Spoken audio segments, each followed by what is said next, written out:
법원 결정으로 비대위 체제 제동이 걸린 국민의힘은 의원총회를 열고 대응책 마련에 나섰습니다.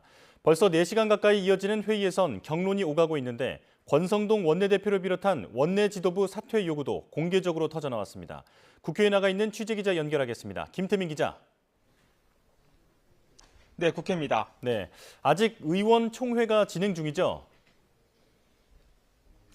네, 그렇습니다. 국민의힘은 오늘 오후 4시부터 벌써 4시간 가까이 긴급 의원총회를 열고 후속 대응 마련을 위한 난상 토론을 벌이고 있습니다. 참석 의원들은 지금 회의장에서는 서로 얘기하고 싶었던 부분들을 자유롭게 이야기하는 분위기라며 회의 분위기를 전했습니다. 당 지도부와 중진 의원들은 이보다 앞서 잇따라 회의를 열고 당 차원의 대응책을 검토했는데요. 주호영 비대위원장의 말 들어보겠습니다. 단계별로 의견들을 모아서 의총에서 최종 결론을 내는 걸로 그렇게 알고 있습니다. 그 가처분 결정문도 검토를 하고 또 관계된 변호사들의 의견도 듣고 여러 가지 의견을 들어서 정리해 가고 있는 중으로 알고 있습니다. 일단 앞선 회의 참석자들은 대부분 이번 법원 판단이 정당 자율권을 침해한 조치라는 데 의견을 같이 하는 모습이었는데요. 하지만 의원총회에서는 권성동 원내대표 책임론이 공개적으로 제기되며 이견이 터져나왔습니다. 이어서 들어보겠습니다. 권성동 원내대표가 그런 역할을 하기에는 명분이 없다. 결자 해제 자세로 본인과 대통령과 당과 나라를 위해서 결단하는 게 정도가 아니냐. 이처럼 의원총회에서는 지도부 책임론을 비롯해 다양한 의견이 끊임없이 이어져 최종 결론을 내기까지는 적잖은 진통이 예상되고 있습니다. 네, 의원총회에서 논의할 수 있는 국민의힘의 선택지는 어떤 것들이 있을까요?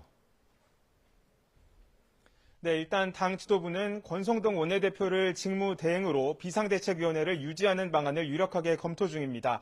주호영 비대위원장만 법원으로부터 직무정지 결정을 받은 만큼 다른 비대위원들의 권한은 살아있다는 해석입니다. 하지만 이준석 전 대표 측은 비대위가 유지될 경우 비대위원들을 상대로도 추가 효력정지 가처분 신청을 검토 중인 것으로 확인돼 당 혼란이 가중될 위험성이 있습니다. 이 전 대표 측 요구대로 최고위 체제를 복원하는 방법도 있습니다. 이럴 경우 권성동 원내대표가 다시 대표 직무대행을 맡고 성일종 정책위의장 또 자진 사퇴를 거부했었던 김용태 청년 최고위원에 더해서 공석인 최고위원들을 새로 선출해야 합니다. 이 밖에 지도부 전체 쇄신을 위해 권성동 원내대표가 사퇴한 뒤 새 원내 지도부를 구성해 직무대행을 맡겨야 한다는 의견도 있습니다. 또 결국 사퇴 해결의 열쇠는 윤석열 대통령이 쥐고 있다는 견해도 있는 만큼 대통령이 일정 부분 역할에 나설지도 주목됩니다. 네, 이번 사태의 핵심 당사자죠. 이준석 전 대표는 지금 어떤 행보를 이어가고 있습니까? 네, 이준석 전 대표는 본인이 예고했던 대로 법원의 가처분 인용 결정이 나오자마자 공식 일정을 모두 취소하고 자맹에 돌입했습니다. 이준석 전 대표는 오늘 자신의 SNS를 통해 현재 경북 칠곡에 머물고 있다고 공개했는데요. 묘소에 절하는 사진 여러 장과 함께 오랜 세월 집안이 터전으로 잡았던 이곳에 머물며 책을 쓰겠다고 밝혔습니다. 이어 자신의 성묘 사진에 대한 일각의 정치적 해석에 대해서는 비상식적 이야기라고 거칠게 비판하기도 했습니다. 이 전 대표는 오늘 의원총회 결과를 지켜본 뒤 어떤 식으로든 결론이 날 경우 추가 입장을 발표할 것으로 보입니다. 지금까지 국회에서 YTN 김태민입니다.